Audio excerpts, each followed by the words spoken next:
Powered by Crew Unlimited, Blue Ocean's Yachting has anchored the industry since 1982. We charter exceptional experiences across the globe. From navigating brokerage to sourcing ship-shape crew members. See the full scope of our services and answers to our most frequently asked questions at blueoceansyachting.com. So I'll just go back to that boat that I was invited on to work on in the Caribbean in St. Thomas. So Mark was the bosun on that boat and I was the chief stew. And we were in our own cabins. Well, I was with my second stew or third stew, I can't remember. And then, because I was only temporary on that boat just during that season. And we had left that boat and he had tried to pursue a relationship with me. I was not interested at all. I was interested because I'd hooked up with another deckhand or bosun who was on a boat in the Med. And I was in love with that guy. So I wasn't interested in Mark at all. And he pursued and just kind of wouldn't take no for an answer. We had finished the season. The guests had left. The boat was in Fort Lauderdale, gone on the dry, and all the crew were let go. So we were all looking for like new boats to work on. And he had said to me, there's some yachties that have this house close to LMC shipyard. We can go stay there. So I said, okay, like I was still friends with this guy. We got on great. There was banter. Right. I made it clear to him that I was interested in Sam in the Med. And so we moved into this house. And I moved in believing, well, I wasn't told the whole truth, that the people that owned the house, Yacht Crew, there was a couple, married couple, were leaving that week to go and work on a boat in the Hamptons or up the East Coast, and that we would be alone in the house. I thought it would be no problem, move into this house. I mean, I had my own room, he had his own room, right. There was this other couple. So I thought it would be fun. And then we were, Mark had gone for an interview on a boat, Penny May in Sunrise Marina, and had been offered the job. So I thought, perfect, he's going to be off. I'll be in the house. I'll get a job soon. There's no problem. Mark came home one Friday. I was 33 and it was my birthday. I was turning 33 on the Monday. And the Friday, Mark came home from the boat. He had just been offered the job. He'd gone for the interview in Sunrise, been offered the job, came back home. And he said, get in the car, you're going to go for an interview. I said, where? What are you talking about? He said, Penny May, I've got you an interview for Chief Stew on the boat. And I said, Mark, I don't want to work with you. I told you, absolutely not. Like, I don't want to work with you anymore. Sam wouldn't like that. It's okay, thank you. And he screamed at me and told me, get in the car, don't embarrass me, go for the interview.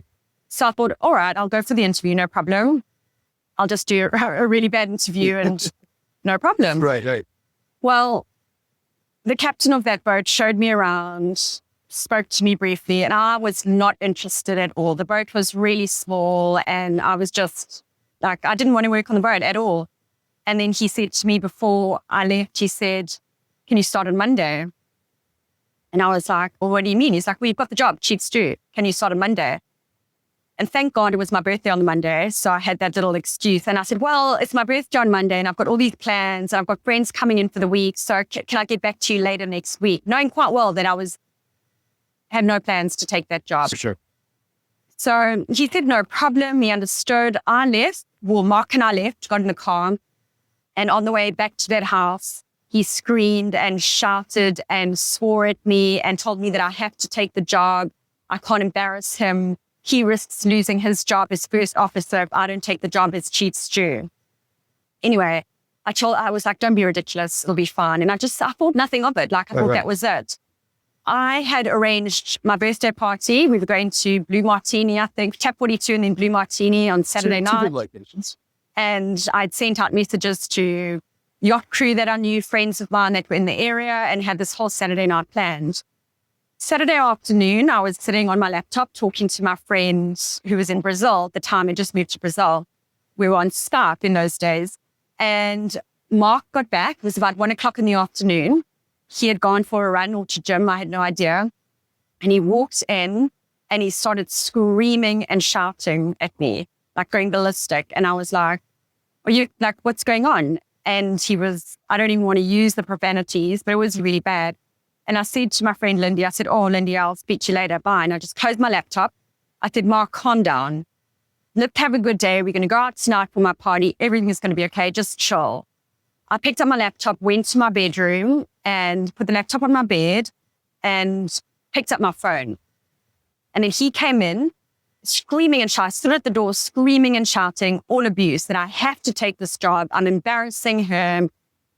It was really bad. And I remember stepping down, sitting down, putting my head against my arm on the bed, putting my head in my hand and going, Mark, please just stop.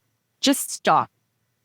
And then he came in and he leant over me and he started stroking my head and going, it's okay, baby. Everything's going to be okay. And I remember thinking, this is sociopathic. There's something not right here. It's split personality. He's gone from calling me an effing everything to it's okay, baby. Something's chemically not balanced here. So I picked up my phone off the bed and I ran to the bathroom. And I thought, I'll lock myself in the bathroom and make a phone call, ask for someone to come and just get me out of this. I'll go stay in a crew house, go stay somewhere else. Before I could lock the bathroom door, he kicked it. I went flying back and hit the ceramic bathtub on my head on the ceramic tub and was just in absolute shock. And he stood at the door of that bathroom, again, screaming and shouting. And I was scared. I was really scared. So I stood up and I'd left my phone on the floor. I stood up to walk out and just get past him. And as I was getting up, he lifted me up and he shook me and shook me so hard. And I just heard this and I was delirious. I didn't know what had happened. I had no idea. And then I felt the pain and I looked down and he was still shaking me through all of this. And I looked down and my bone was sticking out. It didn't pierce through the skin, but he had dislocated my right shoulder. Wow. And through all that shaking, he had ripped all my tendons and ligaments as well. And I screamed with pain. I'd never broken a thing in my life before. And I said, you've broken my arm. And he said, you dumb bitch. You've done this to yourself, whatever. And I started hyperventilating and panicking out of trauma and fear Wow. and everything. And I dropped to the floor.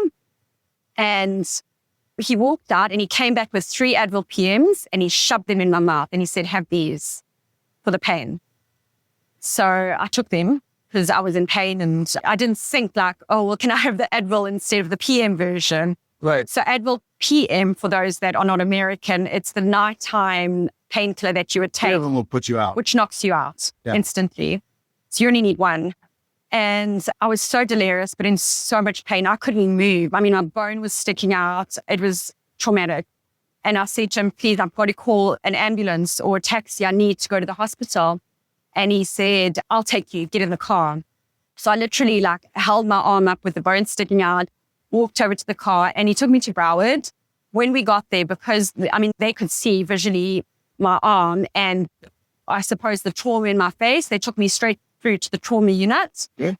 I don't remember the rest. I remember waking up about 6-7 hours later because it was dark at that stage, 7-8 o'clock at night, and so delirious in bed.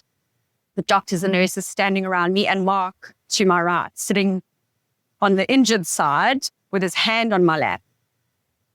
And I remember saying to the doctor, he broke my arm. He broke my arm.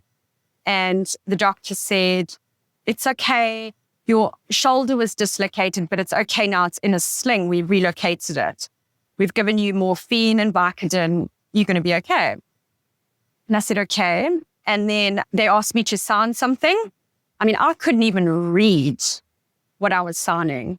I was so delirious. I was under duress because I was scared because the guy that had done this to me was had literally had his hand on my lap. I didn't know what the doctors knew. I was scared. And he kept on saying during the conversation with them, everything's going to be okay. I'm going to take you home. Everything's going to be okay. Silly accident. And so I was scared. I was shit scared to say anything. So they released me and we got back in the car and drove home. And of course, that was the night of my birthday party. So I said to him, I said, Mark, where's my phone? I need my phone. I've got to phone all these people and cancel the party. I've got to cold blue martini. And he said, you're not getting your phone back. He said, you have done this to yourself. If you tell anyone, I will fucking kill you. Psycho. He didn't give me my phone back. I was too scared to be in my bedroom. So I was in the lounge at that time, like watching TV and just hoping for him to go to bed. And I thought I would start looking for my phone.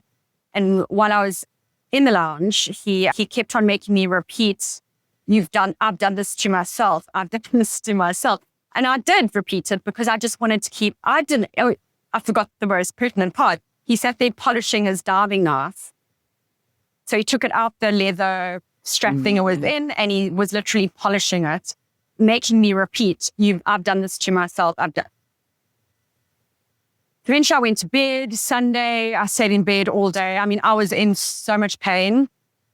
I do remember going to the bathroom and trying to shower with a sling, and he walked in and I said, get out.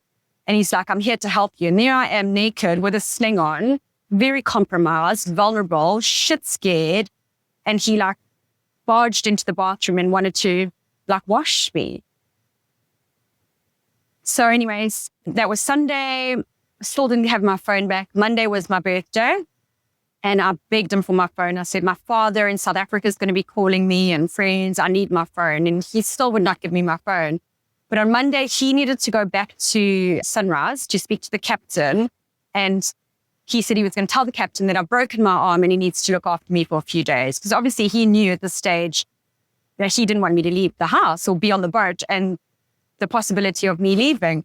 During this time, during that weekend, he bought like double locks and bolts. And every time he left the house, he would lock me in from the outside. So it was a ground floor house. There were no stairs. And you could lock the doors from the inside, from the key, with a key. There were burglar guards like outside the lounge and stuff. The only windows that didn't have burglar guards were the kitchen, above the kitchen sink.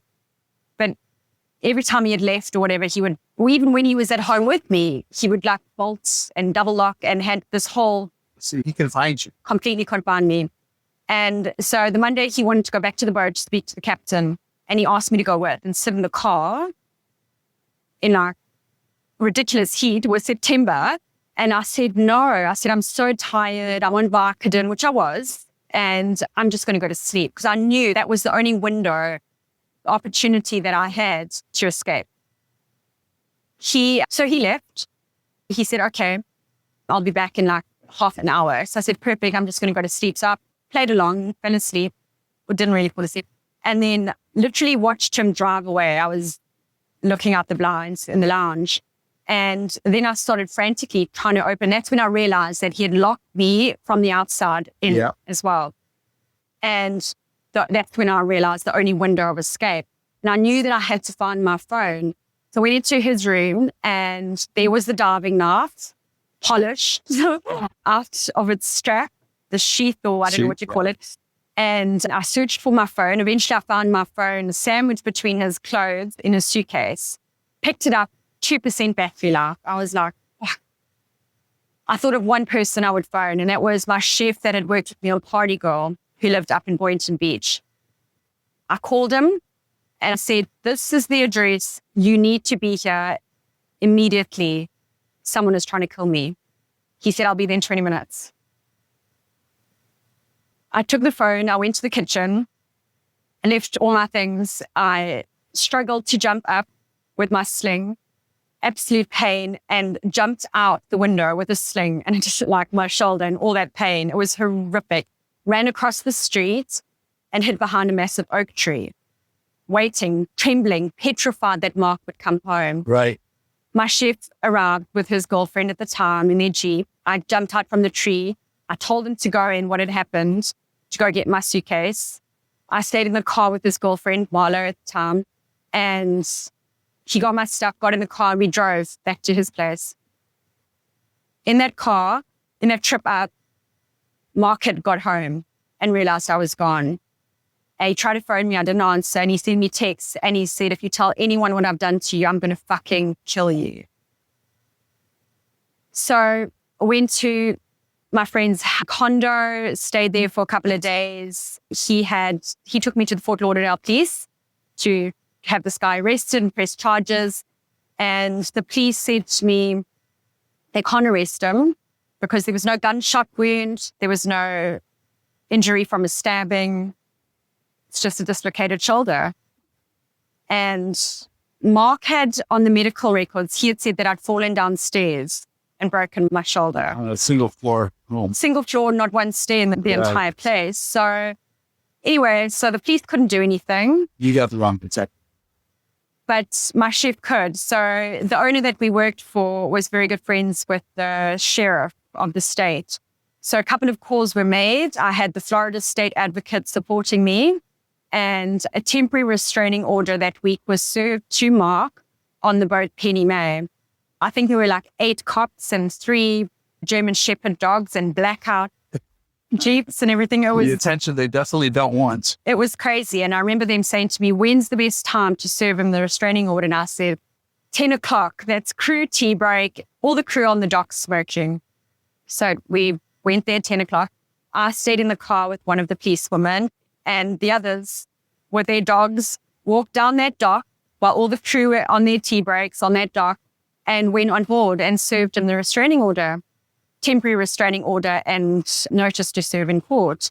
The captain came out to the blackout car with me and the cop and just shook his head and said, I can't believe this. He said you fell down the stairs and broke your arm and you were back in London with your father. I said, no, this is what happened.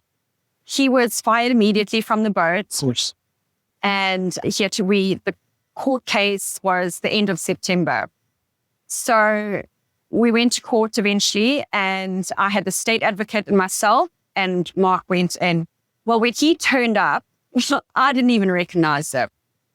He looked completely different. His hair was combed in a completely different style. He even brought in a briefcase. I mean, this was 2011. Like, no one carried briefcases anymore. I was like, did he get that from a thrift store? Like, he just looked so bizarre with like a different shirt and like chinos, and that wasn't even Mark.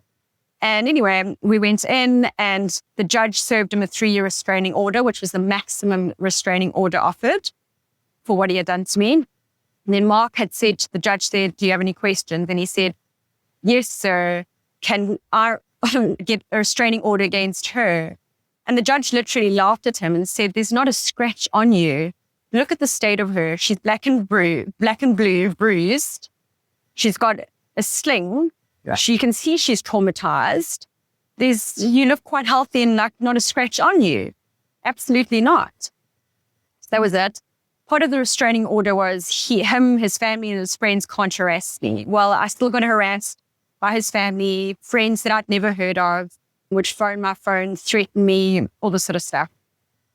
The state advocate actually wanted to put me in a safe house. She had said to me, he is textbook sociopath, and don't be surprised if you don't see him on TV on the news. Wow. So it was scary. So she wanted to put me in a safe house. I declined. I went and stayed with friends in Colorado whose neighbor was the FBI, so I felt somewhat safe. And I was there for 6 months. So that he took you out of yachting for 6 months? He took me out of yachting, traumatized me. It was absolutely horrific. During the time, before the court case even, the chef had said to me, has he done this before? And I said, I don't know. I hardly know the guy. So, but I remember him talking about his ex-wife, who was also in the yachting industry. She worked for recruitment in Fort Lauderdale, who was in San Diego at the time. And the chef had said, well, why don't you reach out to her and see if she's done this? So I tracked her down on Facebook, sent her a message, and she said, oh my God, what's your number? I'm going to call you. She called me immediately. We were on the phone for about 3 hours, and she told me a very similar story. She had been looking for him. She had served him a restraining order. He had abused her physically and their dog. And he had fled San Diego back to Fort Lauderdale. And apparently the cops had actually been looking for him in San Diego. And she was like, thank you so much. You've actually taken us right to him. So that was that story. Wow. 5 years later, I was in India, staying in an ashram because I was doing my 500 hours yoga teacher training. And out the blue, I get a message on Messenger from this lovely woman called Jamie, and she says, "You don't know me, but I am the mother of Mark's child. I've got a few questions for you I'd like to ask. Has he ever hurt you?" Else. Wow. 5 years later. So he's an abuser. He's an abuser. I connected with her. She told me her story. Of course, the same story he told me about the ex-wife is what he told Jamie, that we the crazy ones and we asked for it, we exaggerated. Exactly. There was a Isn't that pattern. textbook. So you and I talked previous to this conversation a little bit about this kind of thing, because it goes back to your description of crew and the environments we come into. And then you have people like Mark that show up and they find ways of moving to another boat, another place, another location. I know Rhea, our producer, has been chasing a gentleman that has been evading justice, has recently found his justice in Broward County, which I think is, it's a positive thing. Is there a solution to this? I've been involved in some conversations somewhat recently about trying to come up with mandatory background checks. And I'm going to put a little color into this, in that when I was in yacht management and we were placing crew, true, top right-hand corner photograph oftentimes indicated whether the crew was going to be offered the job. Shallow, but real. But at the time, a background check wasn't a mandatory thing. In fact, it was, and probably still is in most cases, a line item that check this line item, pay additional €250 or $250 for a service level background check, where you can spend €1,500, $2,000 for a in-depth background check. Rarely happen. How do you find these marks? How do you find these people that are beyond toxic? Because we're going to talk about Alchemy, the book you wrote, in a moment here, because this is not your only traumatic experience in yachting. I'm sorry to kind of pull that into the conversation, but I think it's important. But before we go to Alchemy and to Jess, any thoughts that you would like to share about how you find these marks? So the idea of a background check, a police check, is great, but timing, I think, is the problem. Often in yachting, between charters, someone could fall and break their leg or sprain their wrist, or they just burnt out, or someone at home has died and they have to leave. And then the captain or the chief stew will call the crew agent and go, "I need a chief stew immediately tomorrow flown in." So with that, there's no time to do a background check or a criminal check, police report. Also, I think a lot of crew in the industry have dual nationality, South Africans with a South African passport and a British passport. So what criminal check have they had? What criminal check are they providing the crew agent, if there was one? Their clean British history or their dirty South African one? So that would be another consideration. So I don't know how easy it would be to have background checks. And on your CVs, normally placement agencies go through your CVs and they make phone calls to the previous captains or owners. And if you know you had a problem on a particular boat, you just don't put that on your CV. Exactly. You leave a time void in there, or you embellish the time you were between two boats so that it doesn't show that you're off a boat for any long period of time. And so you're calling boats that had no particular experience that was a negative experience. While the incidental situation goes unfound because it's not part of the documents that go for your vetting process. Exactly. So, I mean, I think background checks are very important, but the logistics of it, I don't know how that would work with the way the industry is run and like quick turnarounds and flying crew in last minute. But I think psychological testing would be very important and is doable. I mean, pilots have psychological tests to be hired because they put other people's lives in their hands. Pilots running into mountainsides to make a mistake. Exactly. So why aren't crew who are surrounded and living and working with other crew people, why aren't there psychological tests for us? They probably should. I think that's the way to go, psychological testing. Yeah. No, that horrific experience. Thanks for sharing that. No excuses for that. And the fact that it happened in my hometown is, disturbing on its own. A lot to unpack in all of this. And I think it was good. We just took a quick break. You were telling me off camera that you, coming out of your experience with Mark, it didn't get smooth sailing again. You joined another boat and you had a situation where someone actually came into your cabin. Yeah. Same problem, different accents. Different accents. So after 6 months up in Colorado, recovering and doing extensive physiotherapy and just recovering from the trauma of what had happened with Mark, I wasn't sure if I wanted to go back to yachting, but I did because I love the industry. I love the people. I've got more good memories in yachting than I had bad memories in yachting. Sure. So it wasn't going to deter me. I wasn't going to let one bad seed ruin my apple, so to speak.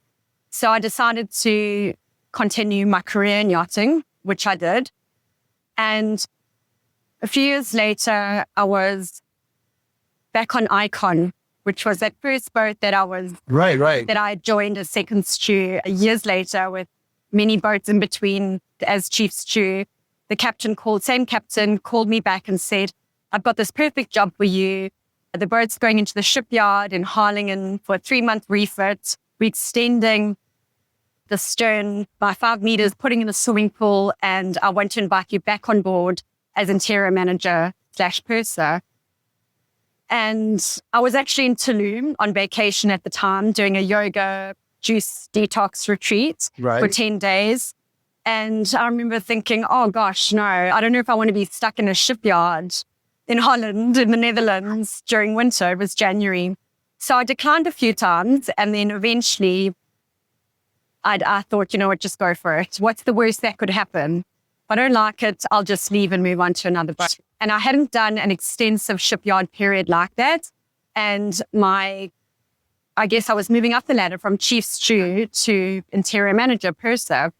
So I thought that would look really good in my resume and it's a career step up, which would be the last step in my career in yachting because I had no plans to become a captain. So interior manager purser is the top of the game. So I thought, okay, I could definitely do that. So he flew me in from Cancun to Netherlands and I joined the boat in the shipyard. 3 months. Refit ended up being 9 months. No surprise. You know what, Rick? That was the best experience in my yachting career. I'm not surprised to hear that either. I never thought I would. You learned a lot. I learned a lot and I got an understanding of how the shipyard works and boat building. Yeah. And of course, we got new owners. They were charter guests that had come on Icon before. And the Russian oligarch said, I want boat, I want shipyard. And he bought the shipyard too. Yes. And at that time, those 9 months, I just loved it. So we would have like weekly meetings with the naval architects and the Icon shipyard. And they were great guys. And I loved it. And then, of course, when we went into the shipyard, we went down to skeleton crew. And so I was, again, responsible for recruiting 24 new crew on the boat, apart from the chief engineer, the captain. You also got to use some of your Dutch language skills too. Yes, I didn't know that my Afrikaans from high school would ever come in handy. But all of a sudden, it just came out and I could read the signs. And I was all of a sudden hosting these weekly shipyard meetings with the naval architects and the builders and my Russian oligarch who couldn't speak Dutch and my captain who was British couldn't speak Dutch. And there I was, all of a sudden translators. So it was a great experience. And of course, being in the shipyard, we had crew houses ashore. So we got the best of both worlds, a bit of shore life, living a normal life in a condo, in apartments and houses, and then having weekends off, not having to work. So, and then as interior manager, I was responsible for refitting the interior. Right. Assisting with the artwork, new decor, those white silk carpets. We had to replace. Yeah. And yeah, it was honestly one of the best moments in my yachting career was actually, and I know when crew are hired to go and work in a shipyard and do a shipyard period, it puts a lot of crew off because they don't want, you become crew to work on a yacht to be on turquoise waters in the Caribbean or sailing through the Med. So it puts a lot of crew off, but I can honestly say you learn a lot in your shipyard boat building stint. And to put that on your CV, it shows that you've got grit and that you can, you're not just there for sunshine and skittles. Well, you have additional value you can bring to the table as well. Yeah. Because that shipyard period happens on every yacht, at least every 5 years. Exactly. And some of them are just, short period. Some of them, that's the opportunity to do the major renovations or the extensions or big refits. So to have on your CV that you're participating in, that was a very major refit. Meter extension. It was. And putting in a swimming pool and everything was phenomenal. Amazing. So we left the shipyard that September, went straight to the Monaco Boat Show. And that was another great, I love boat show. Yeah. A lot of crew also don't like boat shows because it's show and tell and it's, flying and everything. But it's a lot of fun because you meet a lot of people in the industry. It's good for networking. And boat shows are actually really, I would encourage crew to do boat shows and to stick through them. I've done quite a few. So after that period of the boat show, we then crossed the Atlantic again. I've done about 7 Atlantic crossings in my life, in my 9 years, and 2 equatorial crossings. And we went back to the Caribbean, and then it was time to sort of promote the boat. So I had vacation. I went to Australia. I took 2 months off. As interior manager, I was allowed 60 days off, which was great. So during that time, I was actually still working because we were going to the Antigua boat show. That would be, the boat was crossing over to go to Antigua. Yeah. And as you know, every year there's an Antigua boat show. And it's in December usually, right? The start, about the 14th of December. And every year at the end of the boat show, there's an event called the Yacht Hop. Yes. Where 150 yachts are docked. And there's one night for a couple of hours where the brokers, the agents, potential owners, whoever in the industry walk around and they go on each vessel, they meet the crew, and the boat is presented. The crew is presented the boat. And you basically want to show your potential charter brokers, you want them to book guests, charter guests to come on your boat, because obviously we get charter terms, which is another huge perk in the industry, which is why I continued so long in the industry. And so while I was in Australia on that vacation, I was organizing a boat show, a party. And I'm not sure if you're familiar with the Cirque du Soir party. That was me. So I'd organized everything. I'd ordered the outfits, the DJ, the live band, everything. So we put on the Cirque du Soir show that night. Well, 149 boats in that dock shut down their parties because no one was on their boat. We had about 450, 500 people on board that boat. I remember the dock was just shoes. Everyone's shoes before they came on board. It was absolutely phenomenal. That's amazing. But it was a blessing and a curse, because from that event that I put on, we secured 17 back-to-back charters. Oh, Al. That following mid-season. So the crew were absolutely burnt out, but we got phenomenal tips and amazing charters. We had some phenomenal... You're smiling. Because I'm thinking of the celebrities that came on board and just the people and the tips and what we got from that. So although we have the burnout and the isolation and all that stuff that I bitch and moan about, there's such a good side to it as well, if there's a balance in it. Yeah. And if you can get that balance right, that's good. Right. And that's when I think it's imperative that the captain and management see that the crew are working 17 back-to-back charters. Give them time off. Right. Give them rest time, Yeah. So we had finished that Caribbean season, went to the Med, done that Med season with the 17 back-to-back charters. So we were all tired, we were exhausted, and finished that Med season. Then we were back in the Caribbean 6 months later, and the boat was preparing to do a crossing to go back to the Med. And I was on watch on the Friday night because I was flying up to Bali for my 2-month vacation on the Saturday. So I was like, I'll do watch, no problem. You crew go out, because I knew that they were all going to be doing the crossing for the next 17 days. And I was going to be off the boat and I needed to pack and sort things out. So the crew went out. I finished my watch schedule at 10 p.m., climbed into bed, very excited. I'm off to Bali tomorrow.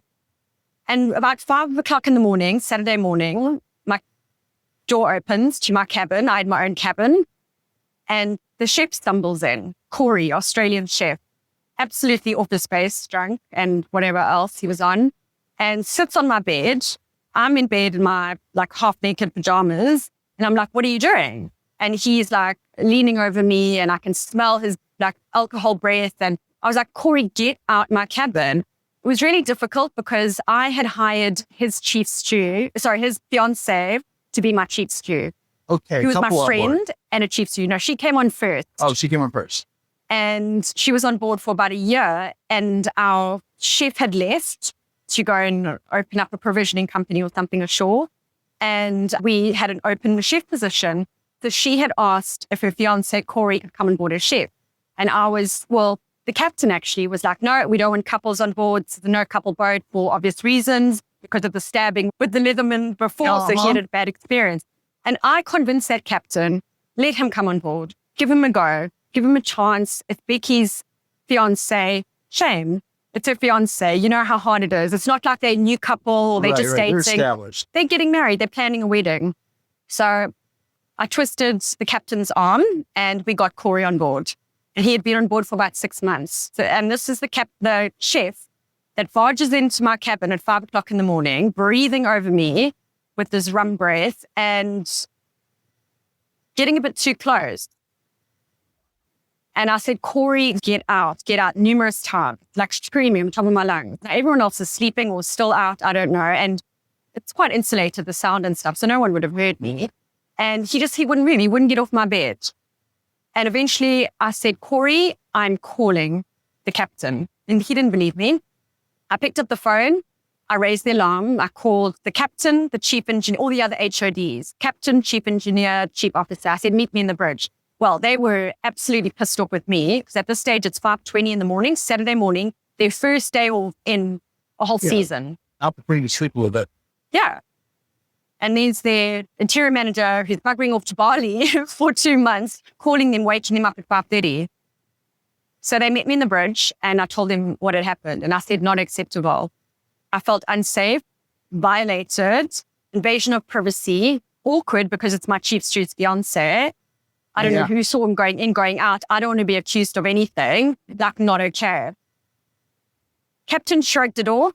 At the time, while we were all in the bridge having this meeting, Corey was like stumbling on the dock and smoking and whatever. The first officer went down and called him. He had come up to the bridge. I had said, Corey, can you please explain to the guys what's just happened here? And he didn't deny it. He was like so drunk. And I remember he picked up a pen and threw it at my captain. That's not good. No, it's not. It's completely out of hand. So I would have thought that with that violation to the captain, that the captain would have got him off immediately.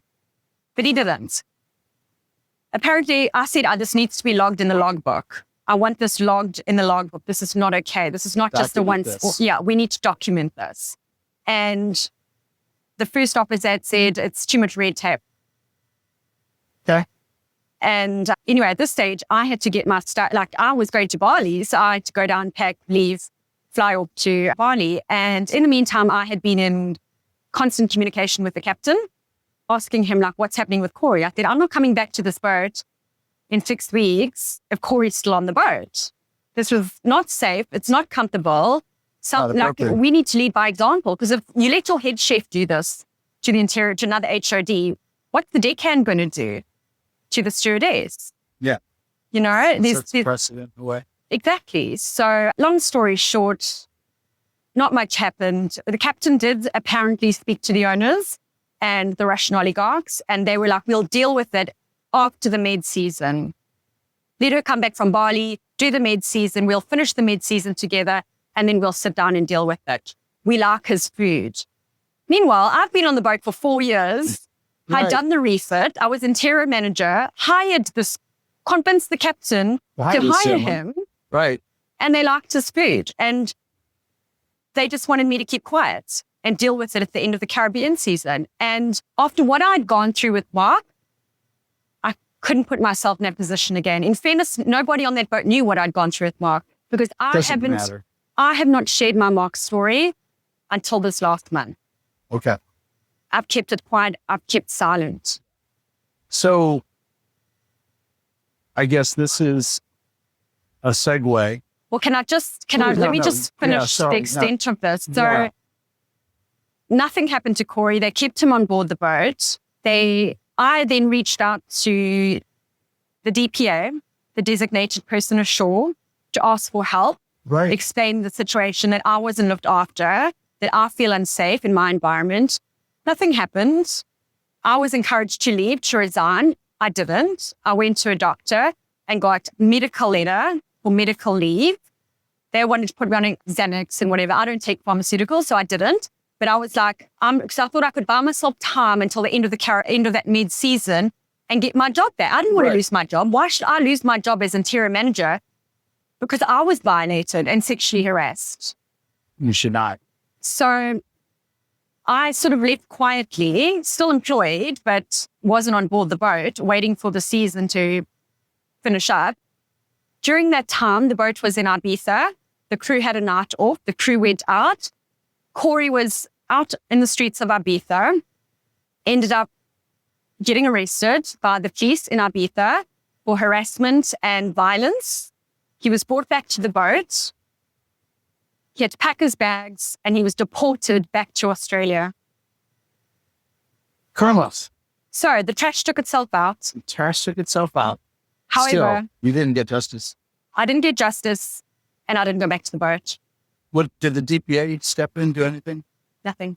I think that is something that's also misunderstood in our industry, in that a lot of crew think that the role of the DPA is to help look after the crew. In hindsight, that's what he's meant to do. Actually, it's not their real role, though. Their primary role is to look after the asset for the owner. And so they report to the owner and the captain, and then if they take their marching orders that way. Yeah. That is, I think, one of the holes that exist in the industry. Yeah. This is where crew need to be aware that, it depends on the DPA, it depends on the owner, it depends on the whole program. Yeah. Some of them are very good. I'm sure you've worked on boats that were really well managed and well run, and the DPA probably would have been a strong advocate, but not always. And maybe it was because they were working for the Russian oligarch, and the Russian oligarch had his vision of how it should be done. And the agencies are getting paid by the Russian oligarchs. So who are they going to listen to? Of course, follow the money. The liability on board with a big mouth, or Yeah. So like you said, the trash took himself out. Yeah, exactly. So that kind of worked out, but I didn't go back. He was allowed to be on that boat for a while. Or he got fired. Well, he eventually got between what he did to you and then when he got fired to Ibiza, he was still on board. Oh, he was still on board, exactly. More opportunity for bad behavior. Yeah. And who knows if he did that to another woman on board? I have no idea. I still don't know if his fiance, now wife, knows what actually happened. Wow. I have no idea. Oh, again, another story I never told. Yeah. No, I'm glad we're talking. I'm glad you're telling these stories. I think they're important. They're necessary. And you certainly have voiced such a love for the industry, to also to be in the space you're in, sharing these experiences. I apologize for interrupting a few minutes ago, because I do want to make sure we have an opportunity to talk about something that I know is really important. It's in the book you wrote, Alchemy. Again, it's another shameless plug. It's a great book. You write, you write very well. Thank you. And the stories are poignant and raw, and I think worthy of read. But we also experienced a situation a couple months ago at Harbor Island in Bahamas with a lovely South African woman by the name of Paige Bell, who was murdered on board a boat.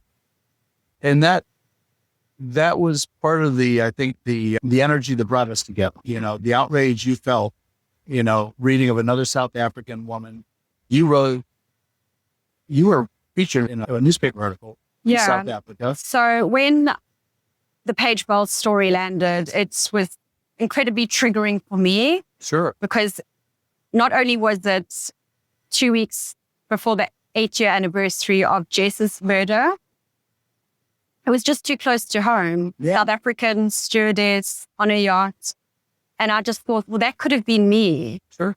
It could have been me with Corey. It could have been me with Mark. It could have been me with other incidences that I've had as well that I never spoke about at the time, because I had this fear and I didn't want to be blacklisted at the time in the industry, because I didn't know that would be my last time in the industry. I didn't decide yet if I was leaving. Right. So, to protect it's almost like you can't say anything. You can't speak up. You're tied into some NDAs when you sign on too, Absolutely. aren't you? We sign NDAs, so we can't talk. And honestly feel that the NDA protects the owner, the boat, the management, and not actually the crew.